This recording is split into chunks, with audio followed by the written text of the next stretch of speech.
ಅಧಿಕೃತವಾಗಿ ಯಾರೂ ಮಾಹಿತಿಗಳನ್ನು ಕೊಟ್ಟಿಲ್ಲ. ಅವರು ಇವರು ಫೋನ್ ಮಾಡ್ತಾ ಇರ್ತಕ್ಕಂಥದ್ದು ಮತ್ತು ಸ್ನೇಹಿತರುಗಳು ತಿಳಿಸುವಂಥ ಮಾಹಿತಿಗಳಷ್ಟೇ.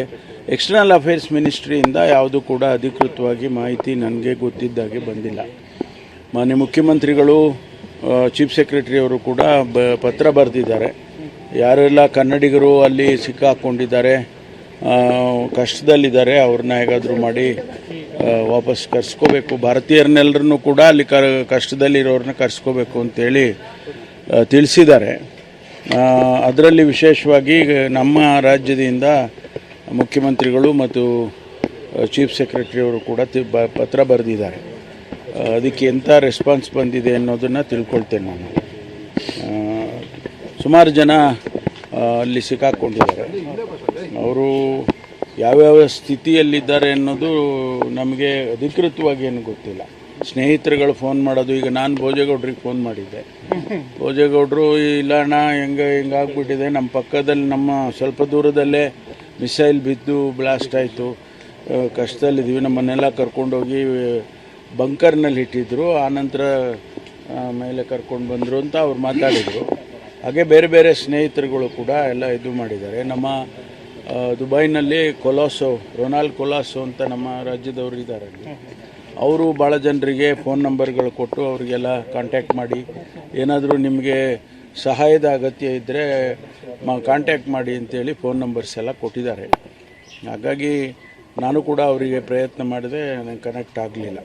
ಫೋನ್ಗಳು ಸಿಗೋದು ಭಾಳ ಕಷ್ಟ ಆಗಿದೆ. ಯಾಕೆಂದರೆ ಅಲ್ಲಿ ಭೋಜೇಗೌಡ ಜೊತೆ ಮಾತಾಡಿದ್ರೆ ಆತಂಕಕ್ಕೊಳಗಾಗಿದ್ದ ರೀತಿ ಏನಾದ್ರು ಇತ್ತಂತ ಸಿಚುವೇಶನ್ ಸ್ವಲ್ಪ ಆ ರೀತಿ ಕಾಣಿಸ್ತು ನನಗೆ. ಅವರು ಮಾತಿನಲ್ಲೇ ನನಗೆ ಅನ್ನಿಸ್ತು. ಸ್ವಲ್ಪ ನ್ಯಾಚುರಲಿ ಅವರ ಫ್ಯಾಮಿಲಿ ಎಲ್ಲ ಹೋಗಿದ್ದಾರೆ.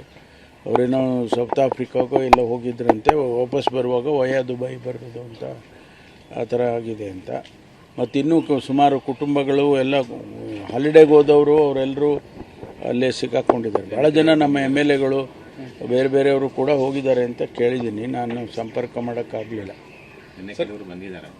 ಈ ಕಮಿಣಿ ಅವರು ತೀರ್ಕೊಂಡ್ರಲ್ಲ ಸರ್, ಅವ್ರ ಪರವಾಗಿ ಹೋರಾಟಗಳಾಯಿತು ಒಂದಷ್ಟು ರಾಜ್ಯದಲ್ಲೂ ಕೂಡ. ಕೇಂದ್ರ ಗೃಹ ಇಲಾಖೆಯನ್ನು ಸೂಚನೆ ಕೊಟ್ಟಿದೆ ಆ ಹೋರಾಟ ಮಾಡೋರ ಮೇಲೆ ಒಂದಷ್ಟು ಕಣ್ಣಿಡಿ ಅನ್ನುವಂಥದ್ದು. ಪ್ರಚೋದನಾತ್ಮಕ ಭಾಷಣಗಳು ಸೇರಿದಂತೆ ಇಲ್ಲ, ನನಗೆ ಮಾಹಿತಿ ಇಲ್ಲ. ನಮ್ಮ ಚೀಫ್ ಸೆಕ್ರೆಟರಿ ಅವರಿಗೇನಾದರೂ ಬಂದಿರಬೇಕು, ಇಲ್ಲ ಗೃಹ ಇಲಾಖೆಯಿಂದ ಡೈರೆಕ್ಟಾಗಿ DGಗಳಿಗೆ ಬರೆಯೋದು, ಆ ರೀತಿ ಬರೆಯೋದಿಲ್ಲ. ಆ ಥರ ಏನಾದರೂ ಬಂದಿದ್ರೆ ನನ್ನ ಗಮನಕ್ಕೆ ತಂದೆ ತರ್ತಾರೆ.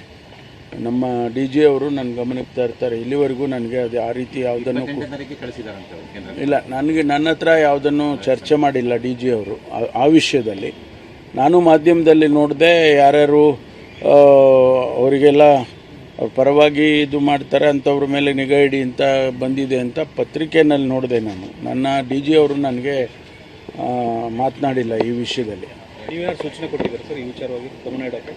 ಇಲ್ಲ, ನಮಗೇನು ಆ ಥರದ್ದು ಸನ್ನಿವೇಶಗಳೇನು ನಮ್ಗೆ ಆ ಥರ ಕಂಡಿಲ್ಲ.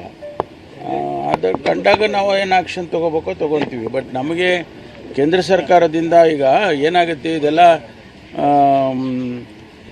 ರಾಜನೀತಿಗಳು, ಇಂಟರ್ನ್ಯಾಷನಲ್ ಲೆವೆಲ್ನಲ್ಲಿ ಆಗುವಂಥ ರಾಜನೀತಿಗಳು. ಆ ಆಧಾರದ ಮೇಲೆ ಅವರು ಕೇಂದ್ರ ಸರ್ಕಾರ ರಾಜ್ಯಗಳಿಗೆ ತಿಳಿಸುತ್ತೆ. ಫಾರಿನ್ ಪಾಲಿಸಿ ಏನಿರುತ್ತೆ, ಒಂದೊಂದು ಸರ್ಕಾರಕ್ಕೆ ಒಂದೊಂದು ಫಾರಿನ್ ಪಾಲಿಸಿ ಇರ್ತದೆ. ಕಾಂಗ್ರೆಸ್ ಸರ್ಕಾರ ಇದ್ದಾಗ ಒಂದು ಫಾರಿನ್ ಪಾಲಿಸಿ ಅಂತ ಇತ್ತು. ಈಗ ಭಾರತೀಯ ಜನತಾ ಪಾರ್ಟಿಯವ್ರದ್ದು ಅವ್ರದ್ದೇ ಒಂದು ಫಾರಿನ್ ಪಾಲಿಸಿ ಇರುತ್ತೆ. ಆ ಹಿನ್ನೆಲೆಯಲ್ಲಿ ನಮಗೇನು ತಿಳಿಸ್ತಾರೋ ರಾಜ್ಯ ಸರ್ಕಾರಗಳು ಅದನ್ನು ಪಾಲಿಸ್ತವೆ. ನಿರ್ಭೀತ, ನಿಷ್ಪಕ್ಷಪಾತ, ವಿಶ್ವಾಸಾರ್ಹ ಸುದ್ದಿಗಳಿಗೆ ಮತ್ತೊಂದು ಹೆಸರಾಗಿರೋ ನ್ಯೂಸ್ 18 ಕನ್ನಡ ಈಗ ಆಪ್ನಲ್ಲೂ ಲಭ್ಯ ಇದೆ. ದಯವಿಟ್ಟು ಇಲ್ಲಿರೋ QR ಕೋಡ್ ಅನ್ನು ಸ್ಕ್ಯಾನ್ ಮಾಡಿಕೊಂಡು ಆಪ್ ಡೌನ್ಲೋಡ್ ಮಾಡೋದಕ್ಕೆ ಮರಿಬೇಡಿ. ನಿಮ್ಮ ಬೆಂಬಲ ಹೀಗೆ ಸದಾ ನಮ್ಮೊಂದಿಗಿರಲಿ. ಧನ್ಯವಾದ.